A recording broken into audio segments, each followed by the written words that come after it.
What's up, Barnhill family, and welcome back to your home for all things combat sports. Yo. Guys, we got a great show set up for you today. We're going to talk a little bit UFC China, Johnny Walker coming in and upsetting the hometown favorite in Zhang. We're going to talk about Brian T-City Ortega and how he looked not making 145. Did Aljo do enough to really put himself in that title conversation, or should he have finished the compromised T-City? Of course, we're going to talk about the 185 sweepstakes that's happening right now. It seems like there's a four-man tournament that is taking place to see who's going to fight Khamzat Chimaev for the next title shot. And then we're going to talk about the landscape of that division as a whole, as well as a little fighting nerds, because we have Caio Borralho and Jean Silva both looking to put themselves in title contention within the next 30 days. But Nick, I think let's start with what's going on at middleweight, because that to me is like the juiciest topic of the day, right? So you have basically this four-person tournament that's taking place, but it's not really a tournament where there's going to be another fight after these four sort their stuff out and there's two left and so on and so forth. Right. It's really just kind of like RDR versus Fluffy that's been announced now. And then you have, not this coming weekend because it's Labor Day weekend, but the following Saturday we have Caio Borralho versus Nasruddin Imavov. Right. And everybody kind of feels like, okay, it's Caio versus Nasruddin. That's the number one contenders fight, and Fluffy versus RDR is sort of the backup number one contenders fight. But I don't really see it that way. I see it as the UFC. You know, Borralho's had a lot of inactivity. Fluffy's been very active. So has RDR. Imavov looking really good, getting wins against former champions and stuff like that. So the way I think that the brass is looking at it is, look, you four guys go sort it out. Whoever has the most impressive performance is probably going to get Khamzat next. So if you get, let's say, for example, a lackluster decision that Imavov ekes out against Caio, and then Fluffy comes in and, you know, really puts the screws to RDR, or vice versa. I do think that the method of victory and the style points matter, because I think whoever has the most impressive win is going to be the person that slides in there to fight Khamzat next. 100%. And if Imavov goes out there and gets a finish, or Caio Borralho gets a finish, that only puts urgency on Fluffy and RDR to go for a finish even faster than what they had just seen. And I believe you're absolutely right on this about the tournament. And it's going to end sort of at the semifinals, right? Or it's going to conclude. There's going to be no final. Right. The final, and the prize that you get is to fight Khamzat Chimaev in his first title defense, right, which is a hell of a prize. But these guys are game for the opportunity. Here's my situation with the weight cut that just happened for Caio Borralho. Is that going to affect him going into this fight in just, 3 weeks? At this point now, it's less than 3 weeks away against Imavov. Imavov didn't have to cut that way. Here. Right. Yeah. I mean, people might not be putting too much consideration into that, but weight cuts are a very real thing. We just saw it this weekend with T-City. It can affect you drastically. And if you are off in any sort of way, I mean, it's not going to look good for you. Caio Borralho wasn't off. He made 185, and he's a big fella. Like, he's a pretty big 185er. Good point. He's very big. And if he has to do that again just 3 weeks later, it's going to be a little bit rough on the body. Now, I'm not saying I think that it's free money and Imavov's going to go steamroll him, but I do think that you put your body through more stress and strain in the time where it should be peaking and spiking as far as camp goes. The last couple weeks before fight camp, before fight week, are your most intense sparring weeks and your most intense as far as your VO2 max and your cardiovascular. So I don't know what he was doing, but all I know is on Saturday night, 2 Saturdays ago, he was hanging out at the UFC after making weight. So it probably felt almost like a celebration, right? Yeah. He got paid, but I don't know where Imavov was. If he was in the crowd, maybe they just didn't show him, or if he was in the practice room training for this fight coming up. Also probably close to 200 pounds still. You right, know, and exactly. Caio's already 20 pounds lighter. He's got to go back. Yeah. We don't know how long it's going to take him to bounce back. 3 weeks time, how much do you really get back into sparring? Right. So it's a really valid point that you're bringing up. Yeah, and I think that sort of leads me to, I'm not going to predict this fight just yet, but I do think that Imavov might have a slight advantage in taking this fight longer, because I think 2 weight cuts that close to each other, especially in today's MMA game where everybody cuts so much weight, Caio's really going to have to drain himself down in short time. And that sort of makes me feel like this 5-round fight could wind up going the distance. And if it does, it might go Imavov's way, which opens up perfectly for RDR and Fluffy to still see a light at the end of the tunnel for getting that next title shot. Yeah. Because if Imavov goes out there and fights a tough Caio Borralho and gets a decision, or whatever way that plays out, then you've got Fluffy Hernandez, who just came off of like a Khalil Roundtree-esque type of beating over Roman Dolidze. Short notice, he's coming right back onto the scene in quick time. I feel like Fluffy Hernandez has the style amongst all four of these guys to find the most impressive finish. Now, RDR, yeah, he can for sure finish fights with submissions and stuff, but again, this is 2025. The UFC is looking for something. They're looking for wild fights. They want Khamzat in competitive fights. And while I'm not putting anybody down right now, I think that all four of these guys are legit, could be number one contenders, and are in the right spots to get themselves into the title. But it is going to be very difficult for any one of them to beat Khamzat. And if I'm just looking at it purely from this side, and I haven't done a deep dive on all of their fights yet, but I would say stylistically, Fluffy Hernandez does have the toughest style for Khamzat to deal with because of his pressure, his wrestling, his scramble ability. All of that makes him a tougher night out, in my opinion, than Imavov, Caio Borralho, and even RDR. The way I look at it is just try to picture Khamzat fighting each of the four contenders, because I think we have it. If his next fight's going to be at 185, which I think is more than likely the case, we have four people. We have Imavov, we have Borralho, we have RDR, and we have Fluffy. Right. Try to imagine any of those fights where Chimaev doesn't come across the cage and immediately get a takedown. Yeah. I think Nasruddin for sure. Caio Borralho, I think for sure, although Caio's pretty powerful. You have to respect the power there. So was DDP. Degree. Exactly. So was DDP. RDR, yes, Khamzat gets him down pretty easily, but that's also interesting because RDR's specialty is on the ground. But again, likelihood of submitting Khamzat off your back, doing much off your back, pretty low, which kind of brings me to Fluffy. I really do think that Hernandez is the toughest potential opponent for Khamzat. The question is going to be, is he going to be able to beat RDR impressively enough to bounce over the winner of Nasruddin Imavov versus Caio Borralho? But here's the one thing that I don't think a lot of people are considering in this quote-unquote 185 sweepstakes tournament. And that is that I think there's one other fight that is in consideration for who Khamzat fights next, and it's not taking place at 185. Who are we talking? So I'm talking about the 205 title fight. Big Ank versus Pereira, the second go-round. So if Big Ank wins, which he's the favorite, I think, the point is kind of moot. Yeah. But if Alex Pereira can somehow come back and right the ship and beat Magomed Ankalaev and get the belt back, one of the biggest fights that the UFC could make at that point in time would be Khamzat versus Alex. Oh, yeah. Alex, everybody loves Alex. Who's not a fan of AP? Right. He's also getting close to 40. How many more big fights are we going to get out of Alex? He's already become such an industry sensation and a worldwide star. Right.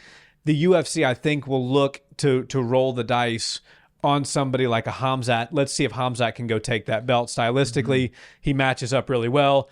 That gets potentially our biggest star in the UAE, in that part of the world, even that much more famous, and gets him another belt around his waist. And we know the UFC's moving more and more towards an international fan base than it is sort of that American, Brazilian, European fan base that it was kind of exclusively before. Now it's really become a worldwide sport. So I think that the UFC brass will have their eyes on that 205 title fight. Yeah. Just to see, because timeline-wise, it does make sense. They're fighting here in the next pay-per-view, so it's something that who knows what's going to happen with that. But AP certainly has some chance of winning, and if he does, I think that they maybe slide Khamzat in there against him. But I think the more likely outcome is that one of the two winners of Caio versus Imavov or Fluffy versus RDR is the next title challenger, and I think it really boils down to who gets the most impressive win or most importantly, the most impressive finish. But the other thing I want to talk about at 185 is I want to stay on 185 just a second longer because there's so many interesting things going on. There's 4 former champions floating around 185 right now, plus Paulo Costa.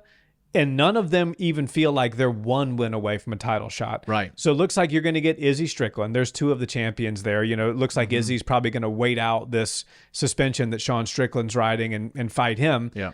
But what's the consequence of winning that fight? Not a title fight. No. So, those two guys are out. You have DDP, who's really kind of in no man's land. Yeah. Does he consider a weight class change? Does he fight Costa? You've made that suggestion on our last episode. I love that fight. I think that's great. Robert Whittaker's pushing himself towards the top 15, not so much the top 5 anymore, but he's still a meaningful character in the division. And what a great division we have right now. Oh, yeah. Where there's so much depth, where there's literally 4, like we talk about like former champions being such a rarity because people like once they lose the belt and they can't really reclimb the mountain, they do a few more and then they cut because they don't want to end up like Tony Ferguson or BJ Penn or one of these guys. And I know Tony was only the interim champion, but still, they don't want to end up in this sort of, no man's land where the UFC is just giving them terrible fights to build the stars of the next generation. So they kind of take their money and they call it a day. But at middleweight right now, there's 4 former world champions who are of varying levels of significance, which is actually really crazy considering that we're not talking about any of them being even 1 or most of them even 2 fights away from a title shot. And what's so interesting is that there's 4 guys that have never been champion that all can absolutely jump into a title fight next with 1 win. Yeah. So it's super interesting because when you take 4 champions and you take 4 contenders and you've got your world champion, that's a 9-person ranking that is just as deep as you can possibly get, because any of these 4 guys that get Khamzat next, whichever one it is, if they're the 185ers, I mean, that is a crazy run to the title and a difficult fight. But these former champions, they also are in this division sort of stuck in no man's land. They're all sort of in this position where all I can do is fight up and coming talent that wants to steal everything I've ever earned and go and take the belt that they hope they can get one day. That is very interesting to see sort of the dynamic of how this division is going to, the tide is going to change. And we might see all 4 of those champions leave the division around the same time. And then we see this whole new crop of guys insert themselves. And it's really interesting because 185, it's always been, I'll go ahead and put this on record. 185 has always been my favorite division. Yeah. And it goes back to the very first time we ever went to a UFC event. I had just turned 21, 21st birthday. The family, you guys all took me out to Vegas for Nick Diaz versus Anderson Silva. Yep. Right? And Anderson Silva was that guy that his highlight reel is what brings you into the sport. For me and a lot of other people. One of the first people I was a fan of when I started watching the sport. Right. When you're like, oh my God, this is the next level, right? So 185 is so fun. And 170, 45, and 155 have all been just so hot for so many years. It sort of made 185 feel like it was, they'd have a really good champion and nobody else could hang. But 185 right now is just as stacked as it can possibly be. The most dominant fighter in the sport is your champion. You've got 4 guys who've never touched the belt that are all super hungry looking to get that shot. And we've got a tournament where they're going to be fighting each other. So it'll almost give like a contender series vibes on those fights, because it's like what Dana says, like when it's contender series fights, I want excitement. When we're talking about, okay, whoever gets this fight, wins this fight most impressively, gets a title shot, it's sort of the same thing, now just higher stakes. Yeah. And I want to just touch real quick on what you said about 205. I love the idea. And I caught a lot of flack for saying things like Khamzat wants to be a triple champion, and a lot of people think he can't go back to 170, so he might go 265, go to heavyweight. For sure, he's going to go up to 205. That's a given at some point. That's a guarantee. That's a guarantee. And if Alex Pereira has that belt, the UFC is going to try to make that fight immediately. And I believe that's why they didn't let Khamzat do a quick turnaround. What's the one thing we loved about Khamzat when he first started was the quick turnarounds. The fact that he'll basically win a fight, and if it was in a different location, he could fly there just in enough time to make the next fight and then fight again. I think that the people like that, the UFC knows that's very easy to market to the crowd. But the fact that there's this 4-man tournament going on is great, but I do think that they've got a cushion in that 205 fight as well. And that's a great point, because if Pereira wins that fight, all these boys that are fighting at 185 are going to have to lock in for another one, because they're not going to strip Khamzat, I don't believe. No. I think if Alex Pereira wins this fight and Khamzat does move up to 205, we see them change the rule on this 2-division champ thing. I believe Khamzat Chimaev will be allowed to try to go back and forth if he does get the opportunity to go up to 205 first. Yeah, as long as he's defending both, you know, at least one twice a year and the other once a year and maybe whatever. But I mean, we'll see how many times he can even defend and what happens if Big Ank wins. You know, I don't even think they try to make that fight at that point. No, and I that would be a much tougher fight. Still, I think Khamzat could compete still against Ankalaev. I don't think he would. That's a guaranteed loss, but it's just not the fight that the UFC would make. No, and one thing that's so great about the UFC is they always give us what we weren't expecting, but what we wanted. Yeah. Right. And so, yes, if you told me that Khamzat's going to fight RDR or Fluffy or Caio Bahayo or Imavov, I'm excited. Oh, yeah. But if you say, all right, guys, Pereira just knocked out Ankalaev and we're going to put these guys on hold and push Khamzat up for a Pereira versus Khamzat fight. Now we're talking about the biggest fight that the UFC can make probably right now if you aren't talking Ilya versus Islam or Islam versus Khamzat. Or Jones versus Aspinall. Yeah. Even still, those are all real close, though. I think the numbers on those would all end up being pretty close. So I'd like to see it, and I believe the UFC has the same thought you're talking about. I think that they're going, yes, we got this 4-man tournament for sure. The winner, the best, most impressive winner is going to get the title shot, unless Alex Pereira wins that belt back, in which case Khamzat Chimaev will be fighting at 205 next. Yeah, there's going to be no Khamzat news until all 3 of those fights are completed, and then the UFC is going to make their decision. But, you know, it's funny you mentioned Anderson Silva because I still have him as my best middleweight of all time. Yeah. But one more thing that is interesting about Khamzat Chimaev, Faraz Sahabi, George St. Pierre's longtime coach and mentor. And now brother to a budding bantamweight. His brother's really doing well down at bantamweight. I can't remember who he's fighting next, but he's got a good one. Yeah, he is. You know, and Faraz has always been one of the great minds in the game. You know, and to be such a young guy and be such a good coach, like he's an underrated coach, I think. And it's because he really hasn't had mega success since GSP. But one thing that he said that's really interesting is that he believes that Khamzat Chimaev is already the best middleweight in the history of the UFC. So wanted to get your thoughts on that. Obviously, I don't agree with that. Like, I understand where he's coming from skill-wise. Could any middleweight that has ever competed have defeated the Khamzat Chimaev that we just saw beat DDP? No. Probably not. But I am still somewhat of an MMA purist. Like, you do need to, like, your record, your accolades, your accomplishments do matter. Yeah. And Anderson Silva, to me, has the best resume in the history of 185 until further notice. And honestly, I think Israel Adesanya is right there behind him. Yeah. Even though Izzy hasn't looked great in the last couple of years, you still have to put some weight into what somebody did. And the game should always be evolving. You know, that's the thing that I always, when I get in arguments with boxing purist fans, and they say Muhammad Ali, you know, if he came back, he would just demolish Usyk and Fury and Wilder and Joshua. And I always say to them, that doesn't have the same, you know, pull that you think it does. It's kind of like having the opposite effect, because if I was like, you know, Larry Bird could come back right now and he could dominate the NBA, outshoot Steph Curry, outshoot Stephen Curry, and that's not a compliment to your sport. That means that your sport has regressed over a meaningful period of time. And Muhammad Ali was competing many a decade ago. So, you know, it's a very, you know, it's what you can revere and respect the people of old, but you have to hope that the skill level is always rising. And in MMA it is. So yes, I agree with Faraz. Like, the Khamzat that we just saw beats any middleweight in the history of the UFC, but you can't say he's the best middleweight of all time yet, because his record hasn't gotten to that point yet. Right. And now at that point, we're just kind of working on definitions, right? Right.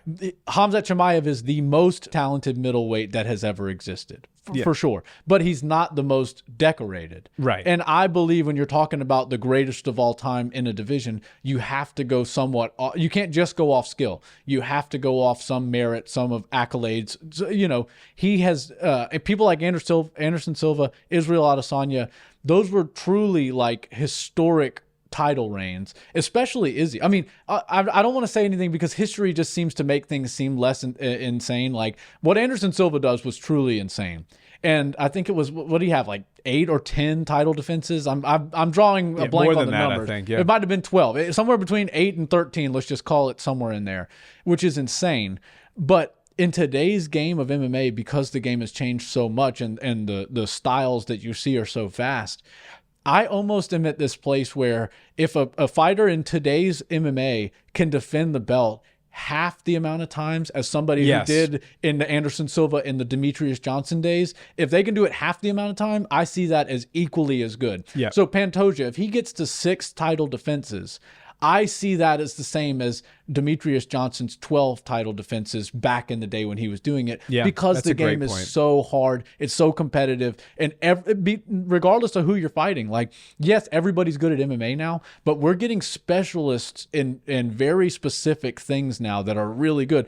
You know, Pantoja, I don't want to talk about flyweights too much, but Pantoja is the most well-rounded flyweight that we have. But if you look at the landscape of people he's going to be fighting in the future and the people that he's going to be competing against in his division, there's some specialists that would be probably the most concerning for him. So I think that the game of MMA is changing so much, and I'm as big a Khamzat fan as anybody. I believe he will likely breeze through a handful of title defenses at 185 and then potentially even mix in a little bit of 205 there, and we'll see what happens after that.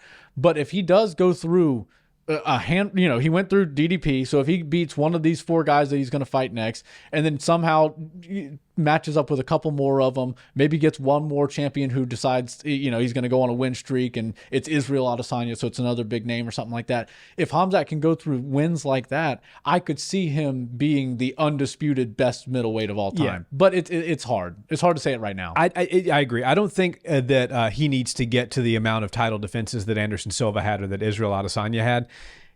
Yeah, I agree. Winning the title plus 3 dominant defenses like he did against DDP against the Pac right now, you could put him in the conversation for the best middleweight of all time, but it's too early for that.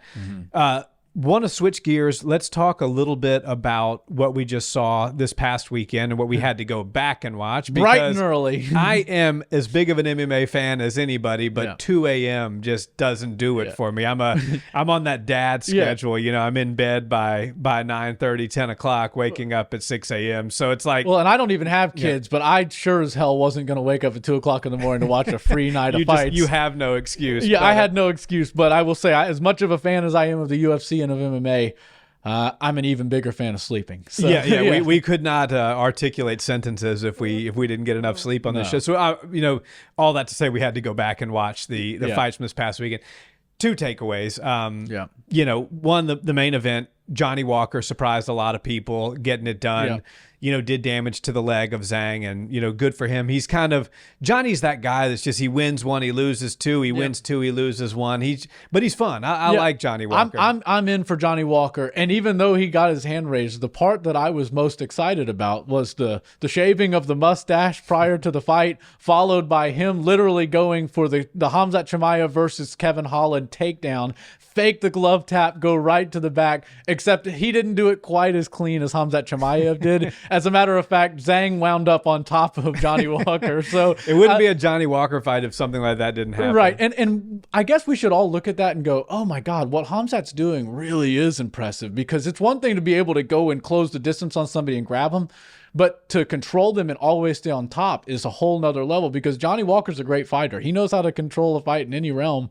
And he did the same technique and wound up flat on his back with a top guy from the UFC on top of him. So and what do you do with him? I think he's got probably a top 7 or top 8 fight coming up. But I think the biggest story, and congrats to him, and I don't want to brush over it, Zhang will be back, and Johnny will continue to make his way towards the top. I'd like to see if he can string together, 2 or 3 more wins and make some steam and some headway. Well, and the thing about Johnny Walker is he's in the light heavyweight division, and we know things change fast in the light heavyweight division. Yeah. You can win one fight and wind up in a title fight. Yeah. I mean, if we go back to like Yuri Prochazka, I think he was in the UFC 2 fights before he got a title fight. So the room for growth in the 205 division is huge. And even though Johnny Walker, his promise sort of burned down a little bit from when he first came into the UFC, he's absolutely a character we like to see. We're intrigued by him, and I do think that he can he can find himself in a title fight. Not saying he can get that belt very easily, but light heavyweight changes so often, and there's not that many big players or big names. He could find himself getting up there. There's really good people at the top, but there's not a whole lot of depth in between. For sure. For light heavyweight. But I think the biggest story of the night was T-City. Yeah, for sure. What's going on with Brian Ortega? Like I've been a T-City fan for a long time, but it just feels like he's a shell of his former self. Yeah. I think he's holding on to this 145 dream a little bit too long. He really has no business fighting at 145 again. No. I think he needs to fully make that switch, change his frame up. When they did that face off at the actual weigh-ins, he looked like a skeleton. He looked like he was dead behind the eyes. He did not look like somebody who should be getting into a cage less than 24 hours later to fight. So the two questions and the two talking points I have for this fight is, one, is T-City washed, or does he have any sort of hope of making some waves at 55? And then the other side of that is Aljo. Aljo had a dominant 50-45 performance, but I think we're all kind of discounting it a little bit because of how bad T-City looked. Right. Should we put a lot of that blame on Aljo and say, you know what, Aljo, he couldn't even get a guy that was barely breathing at the weigh-ins out of there in 5 rounds? Is he really a contender at 45? Or do we give Aljo the credit that maybe he deserves and say, hey, he won a clean sweep 5 rounds to nothing. It was pretty dominant. Yeah. And, he's continuing his way towards the top of the division. Yeah, there's a lot to unpack with that fight. And Aljamain Sterling on the scorecards had a similar score to Khamzat Chimaev over DDP. Now, it wasn't nearly as dominant of a performance, but as far as the numbers go, they were pretty close. And, Aljamain Sterling, it does sort of suck for him because the narrative switched on weigh-in day. It went from, man, this is a great fight. Whoever wins might be able to, really insert themselves back into the top of 145 talks. And as soon as the weigh-ins happened, and there was this whole thing where it was supposed to be 145, and then that wasn't going to happen. But we've seen this happen before. They make phone calls in the hotels, wherever they are. They say, hey, our guys at this, do you want to stop the weight cut? There's like a 3-way conversation, right, between 2 coaches and the UFC, and they're kind of just sort of figuring it out. I don't know why they didn't just go straight to 55. Why they tried to make it specifically 153. It just didn't seem like it made a whole lot of sense to me. And also, you have to remember that Aljamain Sterling was probably on track to make 145, 146. So did he start rehydrating hours before T-City? Because T-City, when a weight cut goes bad, it's not usually, oh man, I'm 1 pound off. Sometimes you can be 10 pounds off, and you're like, the body stopped sweating. The body stopped cutting weight. I believe those are signs of T-City's body telling him that we need to stop this. And I'm with you in the narrative that it could be a little bit too late. He should have probably gone to lightweight a little bit earlier. Think about Robert Whittaker. He was going to killing himself to get to 170, goes up to 185, becomes the world champion. Now, I'm not saying T-City Ortega has a clear path to the world title at 155. Yeah, good luck with that at 55. Yeah. Right. But it's a murderer's row up there. But there are a whole lot of fun fights. And it feels like, even though 145's got some new contenders emerging, there's a whole lot of fun fights at 155. I'd rather see T-City in. I think that, Charles Oliveira, Benny Dariush, Renato Moicano, give me any of those fights. And honestly, I will go ahead and just say, I don't think T-City's washed. I think he had a bad night. I think he had a bad camp. I think sometimes he's a little bit emotional of a human. I think he wears his heart on his sleeve, and what you see is what you get with him. But I do think he should probably consider making that move to 155. He'd find a whole lot of good fights. I think he would have a speed advantage over some of those guys. And here's the thing. He isn't a bad striker. His striking is actually improving still this late into his UFC career. So if he's got his good submission skills locked up in the back pocket and he's getting his hands together, now he's just running out of gas. Now he's running out of energy. So I don't want to say that 145 has less talented fighters than 155 or any sort of way like that. Once you get to this high of a level, everybody's pretty damn good. Mm-hmm. But if you're running out of gas at 45 and you can fight a guy who's equally skilled, but you don't have to cut quite as much weight at 55, it's not for a title either direction, so you might as well not keep killing your body. And who knows? most of the time when we see people go up, they end up having a lot of success. So T-City just needs to consider it and maybe just decide that 145's belt is no longer within reach. But there's a lot of fun fights. As a matter of fact, there's 2 belts at 155 right now. Yeah. T-City could wind up in a BMF title. Who knows? But all I know... You think he wants Mad Max again? I don't think so, but he might have to do another boxing lesson, right? You need to teach him how to hold block his hands punches. up for him, yeah. But either way, I'm just saying T-City at 155 is the way to go. Yeah, I agree. And I'm about to say something that I think if you're like a big jiu-jitsu guy, you might want to go ahead and turn the video off. Okay, let's hear it. I love jiu-jitsu. It's the sport that got me into the sport of MMA. Yep. The history of jiu-jitsu is irrefutable. Like it was the sport, it was the dominant martial art from 1993 for several decades. This is now 2025. Jiu-jitsu alone is among the worst bases that you can have for sure in today's mixed martial arts landscape. For sure. Now, are jiu-jitsu skills useful in MMA? Absolutely. Oh, yeah. You see great guys like even Islam and Khamzat. They're implementing submissions that have names and techniques that are jiu-jitsu at nature. Right. But having that as your main skill puts you at such a disadvantage because you can't dictate where the fight's going to take place in most cases. Right. Aljo is a phenomenal wrestler. He's going to dictate where the fight takes place because he can easily defend a takedown of T-City. He doesn't have to worry about the submission. If he wants to stay striking, he can stay striking. If he wants to take him down, he can take him down. Somebody like a Jean Silva, just lethal on the feet, but has phenomenal takedown defense. A Rafael Fiziev, if he goes up to 55, stuff like that. So if you're coming into this sport as a pure jiu-jitsu guy, you have to get your takedowns locked into where they're almost as good as your jiu-jitsu for the jiu-jitsu to even matter. Right. Because you can't submit anybody if you can't get them where you want them. Right. And if everybody knows what you do, I mean, it's in the name. T-City is Triangle City. That's off the back jiu-jitsu. Right. That's Hoist Gracie type of bigger guy on top of me. I'm going to use my legs to use a powerful part of my body to exploit a lesser powerful part of my opponent's body. Triangle, that's one of those techniques off the back.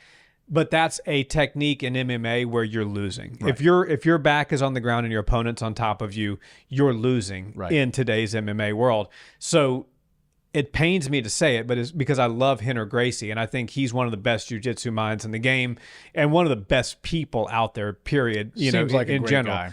But Brian Ortega needs to address his wrestling, and he needs to be able to get the fight to where he wants it if he wants to have success with that jiu-jitsu. Otherwise, he just needs to clean up his hands and his feet and just try to become a really good striker, because you're not going to get people, especially when they know what your special skill is, to oblige to go to the ground with you unless they feel like they can match your skill on the ground. Right. So I say that to say, I mean, it's really tough to be a jiu-jitsu specialist in today's MMA world, and that was not the story 35, 40 years ago. Even 10 years ago, it wasn't exactly. There were people who, I mean, Damian Maia, he comes to mind. He was an absolute specialist in the UFC that specialized in Brazilian Jiu-Jitsu, right? Yeah. That's sort of the day of that has changed. And we still see specialists, but we have to remember that the game is changing and evolving so fast that even if just watching Khamzat Chimaev versus DDP made people in the UFC and made people that will become UFC fighters better. Yeah. Because now when you see things, again, I'm bringing up Mighty Mouse for the second time in this video. When Mighty Mouse did that suplex to the armbar, people go, oh my God, that's possible. And then you start seeing people on the regional scene try to do things along those lines. And that's how the game just changes. And the game is forever evolving, and jiu-jitsu had its place as the most dominant aspect of the sport. It went away. It sort of went into striking, and I'll sort of say that Israel Adesanya was one of the leaders in Silva, Adesanya, that you had that really great striking era that could defend takedowns and keep the fight standing. But it just feels to me that today, in 2025, the grappling era has truly started. And it's like I said, I don't even like to call it jiu-jitsu. I don't like to call it wrestling.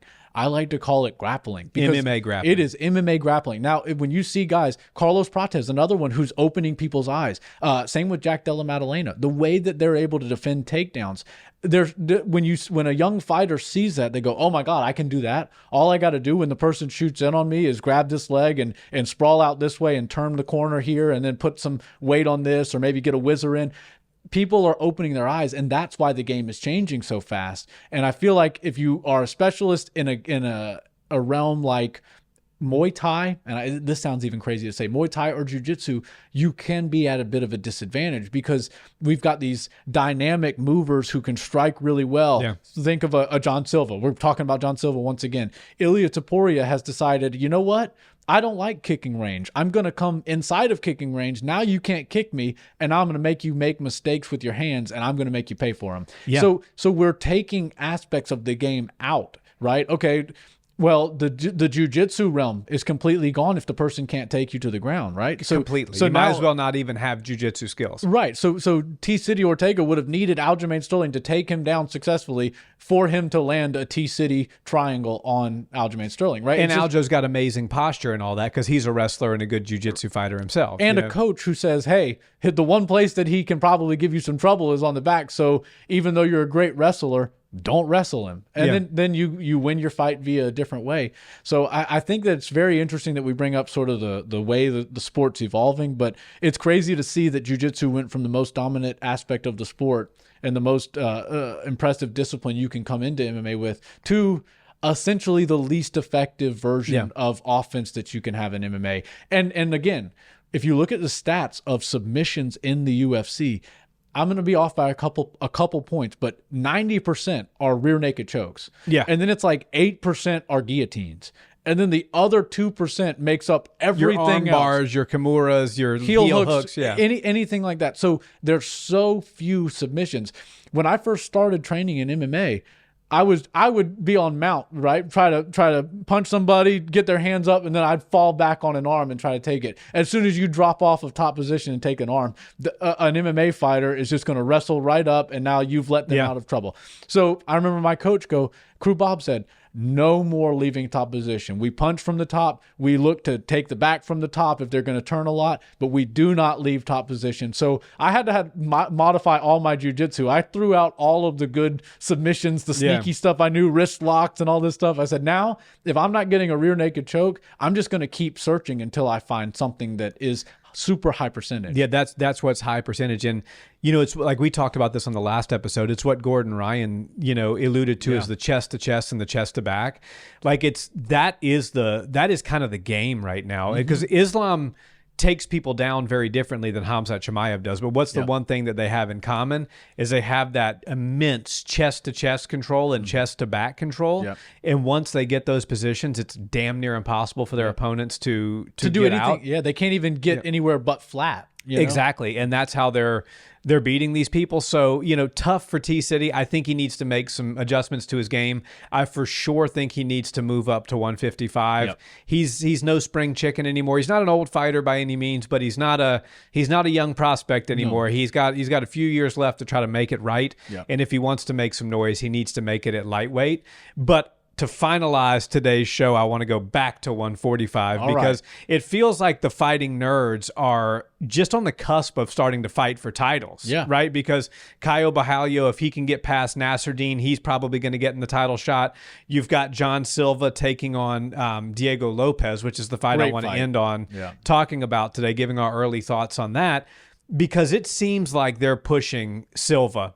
Lord Silva to be the next number one contender. It's probably going to be Volk versus Lerone Murphy. Yeah. And I think they're hoping that Silva fights the winner of that fight if he can get past Lopez. Now, spoiler alert, I'm not going to pretend that I'm going to hold my prediction until the last minute. I'm very bullish on Silva in this one. I like Diego Lopez, but he's a little brash. He's a little wide open. He's a little unpolished. And I think that John Silva is going to be able to find his shots on him and ultimately get his finish. But what are your thoughts on the way that they're moving Silva, this fight with Lopez? Do you see it being a competitive fight? And if he gets his hand raised, does that put him kind of on deck for Murphy versus Volk's winner, presuming that happens. John Silva will be fighting for a featherweight title pretty soon. And look, all signs point to that. He is the main event of a 5-round fight night. So what they do when they have a guy who they think could be in title fights is they start to introduce him to 5-round atmosphere. John Silva feels to me like the dark horse of the featherweight division. As a matter of fact, I'm going to go on record and say, unless you send Ilia Topuria to 170, the hardest fight that he could have between 145 and 155, it might be John Silva. Ooh, you think so? Honestly, I think his style is so good. And look, we have to go off common opponents, right? Ilia Topuria looked very, very good against Bryce Mitchell. Real good. Mm-hmm. John Silva played with Bryce Mitchell. Yeah. He didn't even try. It didn't even look like he was trying. Yeah. He was literally just playing around with him. And I think that Ilia Topuria has figured out his body type in such a way to where his game plan and his body are so good at being the smaller fighter. He knows how to get inside. He knows how to get under people. He knows how to come up with some devastating shots that are generated from the ground. How are you going to get under John Silva? I can't imagine that. I feel like Ilia Topuria would be the taller guy at that stare down. Be pretty close, yeah. And John Silva, it can scramble. John Silva can submit people very, very well. Look at Bryce Mitchell. Yeah.